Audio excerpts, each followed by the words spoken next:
Depuis des mois, Vladimir Poutine affirme avoir remporté une victoire majeure sur le front, répétant au monde entier que les soldats russes ont capturé la ville de Kupiansk et encerclé des milliers de soldats ukrainiens à l'intérieur. Poutine était tellement audacieux qu'il a même invité des journalistes étrangers, y compris venus d'Ukraine, à venir visiter la ville, leur promettant un passage sûr dans ce qu'il appelait une zone purement russe. Eh bien, le président Zelensky vient tout juste de gâcher la fête de Poutine. Hier, le président ukrainien s'est rendu dans la ville, a enregistré une vidéo et l'a envoyée directement à Moscou, prouvant que les soldats ukrainiens défendent et contrôlent toujours la ville. Il a rencontré les troupes au front, tandis que Poutine restait caché dans son bunker au Kremlin, diffusant il y a peu un mensonge à l'échelle nationale. L'embarras qui en résulte est si profond que même les blogueurs de guerre russes, furieux, exigent désormais publiquement une enquête sur l'armée russe. Ils cherchent qui a donné à Poutine ces faux rapports. Cette crise résume la guerre. Un dirigeant courageux et élu se tient en première ligne, exposant l'incompétence catastrophique d'un tyran lâche. Alors commençons par le début. Depuis octobre, Poutine affirme que les soldats russes ont pris le contrôle de la ville de Kupiansk. Le 20 novembre, il a officialisé sa décision. Il s'est déguisé dans son uniforme de soldat d'Halloween, et il a rencontré tous ses généraux dans un bunker sous le Kremlin. Soyons honnêtes, Poutine ne prendrait jamais le risque d'aller au front. Il a d'autres pour cela. Ensuite, lors de cette réunion, qui a été diffusée à l'échelle nationale à la télévision d'État russe, d'ailleurs, chaque général a dit à Poutine exactement ce qu'il voulait entendre. Écoutez.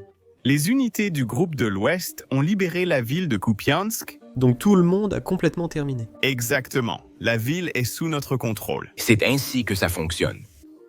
Toutes nos positions fortes à l'intérieur du pays, des positions fortes dans la discussion concernant la fin de la guerre. Je remercie chaque guerrier. Je suis fier de vous. Je remercie toutes nos forces terrestres. Aujourd'hui, cette journée est à vous. Merci à tous. Poutine voulait s'assurer que la nouvelle reçue à la télévision nationale était réelle. Comme vous le voyez, il ne fait pas totalement confiance à Gerasimov, responsable de l'armée russe depuis tout ce temps. C'est pourquoi il a posé la même question au colonel général Kuzolov. Il commande le groupe opérationnel occidental en Russie, opérant près de Kupiansk, et voici ce qu'il a déclaré. Dans la direction de Kupiansk, les groupes d'assaut de la 68e division de fusiliers motorisés de la 6e armée ont achevé la libération de la ville de Kupiansk. C'est-à-dire tout est terminé. Oui, monsieur, la ville est sous contrôle. Les derniers groupes ennemis dispersés sont éliminés. Après avoir confirmé tout cela, après avoir fait son spectacle pour le public russe, Poutine était tellement confiant qu'il a envoyé un message directement à Kiev. Il a dit « Nous avons des milliers de soldats ukrainiens encerclés. Si vous ne nous croyez pas, envoyez des journalistes d'Ukraine, d'Occident ou d'ailleurs, ils verront eux-mêmes à quel point l'Ukraine perd. » Écoutez, c'était son avertissement. Il n'hésite pas à envoyer des journalistes, des représentants des médias, y compris internationaux et ukrainiens, dans les zones d'encerclement afin qu'ils puissent voir par eux-mêmes ce qui se passe. Là-bas, ils peuvent constater l'état dans lequel se trouvent les troupes encerclées, voir leurs conditions. Afin que la direction politique De l'Ukraine, puisse nommer le Fils et l'Esprit. Amen, décide du sort futur de leurs citoyens, de leurs militaires. Maintenant, vous me connaissez. Si je reçois une invitation, je viens. Donc j'ai envoyé un email au Kremlin à propos de cette invitation. Mais je n'ai pas encore reçu de réponse. Nous saurons peut-être bientôt pourquoi. C'est parce que Poutine n'a cessé d'aggraver la situation pour l'armée russe. Quelques jours seulement après cet avertissement,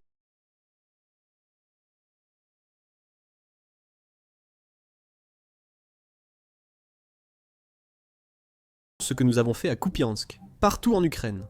Je pense qu'il va mentir sur la prise de contrôle de l'Ukraine, car je ne comprends pas non plus ce qu'il veut dire. Les dirigeants de Kiev n'ont aucune information sur la situation sur le champ de bataille, ou alors ils ont cette information, mais ils ne peuvent pas l'évaluer correctement. Si Kiev ne veut pas discuter des propositions du président Trump, s'ils refusent de le faire, eux et les va-t-en-guerre européens doivent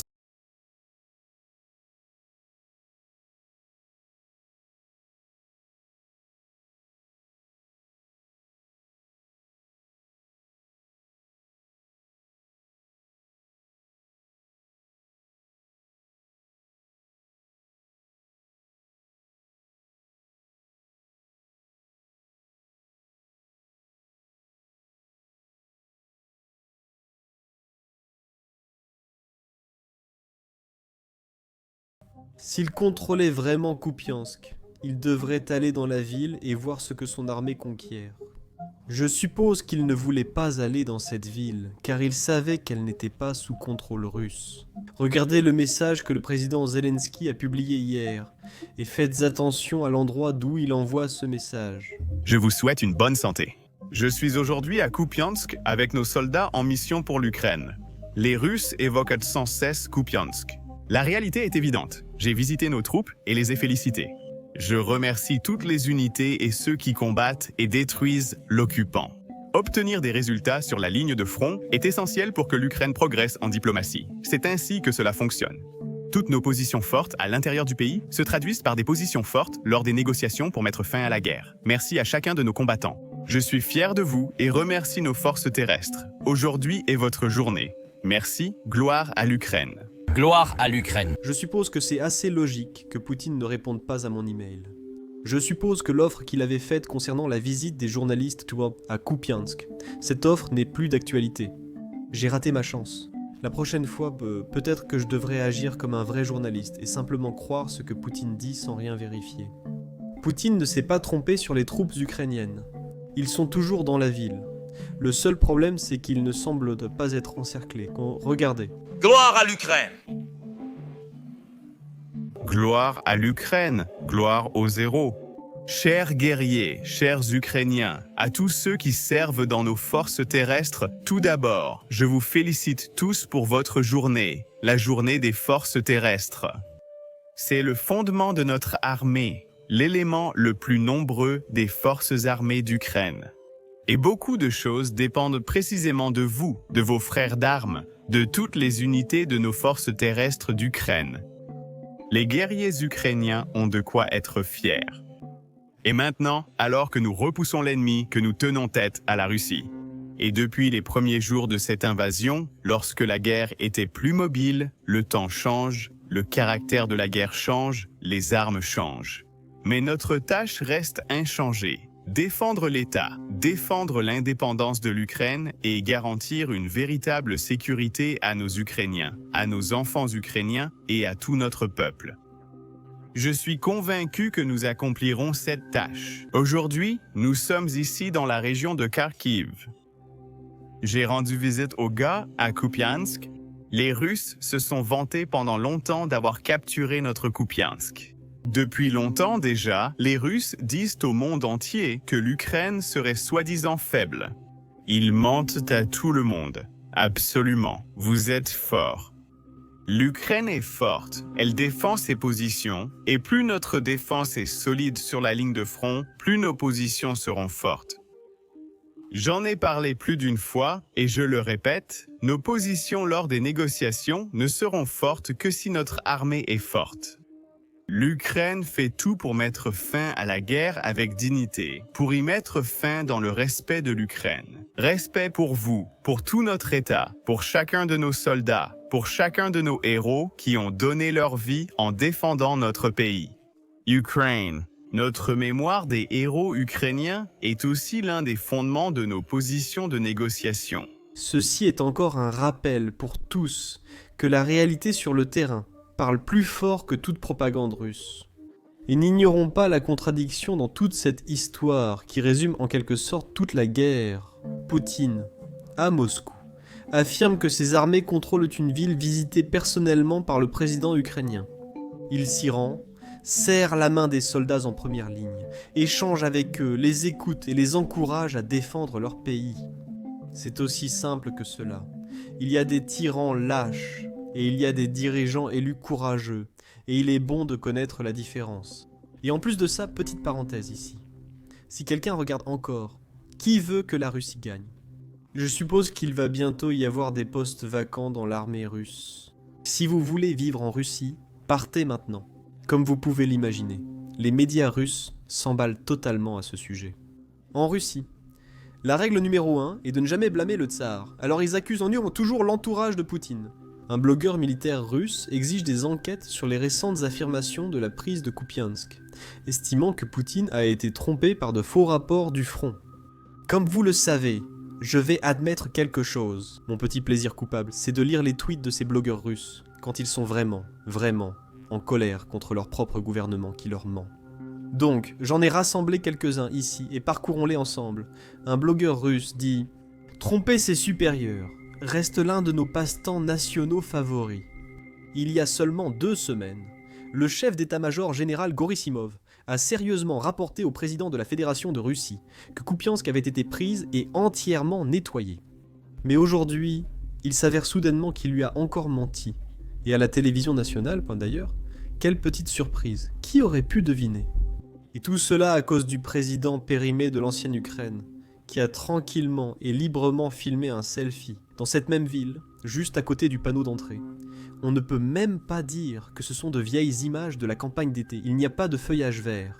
Zelensky d'ailleurs s'y sent complètement à l'aise. Personne ne lui tire de missiles ou de grenades. Le Kremlin respecte sa promesse d'intouchabilité envers ses partenaires israéliens. Voilà à quoi ressemble cette guerre. Oh pardon, l'opération militaire spéciale.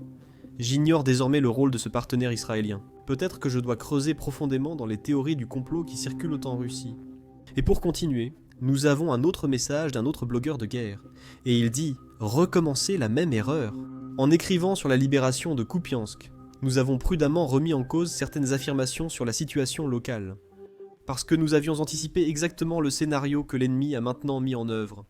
Qui, pourquoi et dans quel but a transmis de telles informations déformées au président de la Russie ?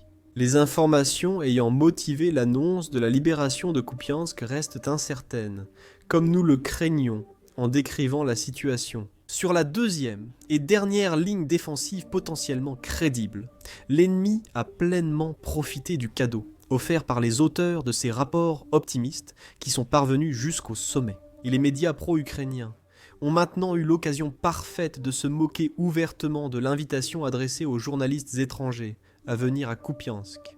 Je déteste quand les journalistes étrangers se moquent des échecs russes au front. Voilà tout pour vous. Je suis Sam. Je vous retrouve dans la prochaine vidéo. Ces derniers mois, la machine de propagande russe nous harcèle en ligne. Ils veulent que nous bannir de YouTube et attaquent toujours sur Twitter avec leurs bots russes. Et ils signalent nos vidéos, qu'ils ne veulent pas que les autres voient. Mais nous n'abandonnerons pas parce que nous croyons vraiment au pouvoir du journalisme indépendant. Nous savons tous pourquoi ils veulent nous arrêter. C'est parce qu'ils ont peur que nous vous apportions la vérité sur ce qui se passe en Ukraine. Ils ont peur parce que nous essayons de voir à travers leurs mensonges. Eh bien, aujourd'hui, nous voulons les effrayer encore plus. Récemment, nous avons lancé notre nouvelle plateforme Basics Insider. Sur cette plateforme, nous proposons des vidéos exclusives et des échanges avec des experts tels que des généraux américains, des Navy Seals et des auteurs à succès. Nous analysons également les dernières actualités provenant du front Russie-Ukraine et du monde entier. Vous pouvez regarder tout cela en allant sur le premier lien dans la description ou en scannant le code QR affiché à l'écran. Vous pouvez aussi visiter basicsinsider.com.